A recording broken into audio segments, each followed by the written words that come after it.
शिशु सुरक्षा और शिशु अधिकार को नहीं रेंज स्तरीय कार्यक्रम संबलपुर तपस्विनी हॉल ठारे आज आयोजित होईछि।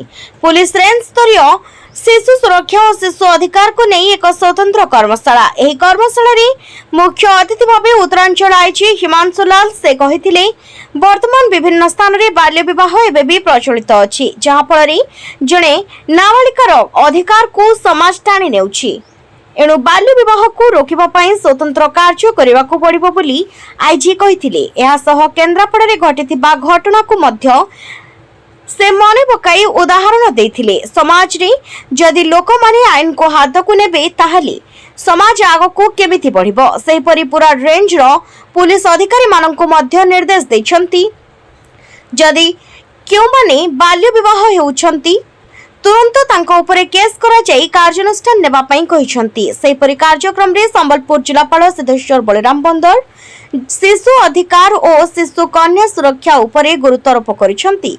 से कहिसंती जे समाज रे शिशु कन्या को नै रहितिबा पारंपरिक मनोभाव रे परिवर्तन आनिबा एबे समयर आह्वान।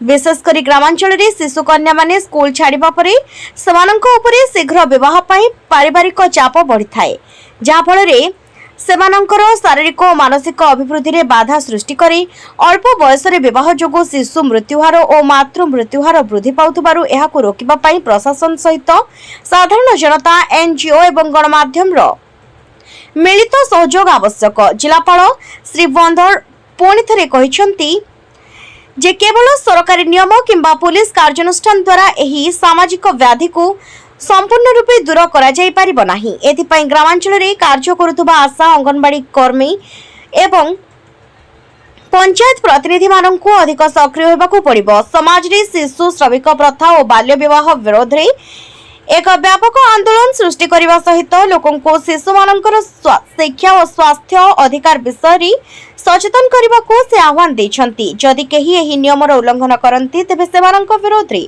दृढ़ आईनगत कार्यानुष्ठान ग्रहण कराजिबो बोली से चेतावनी देछंती।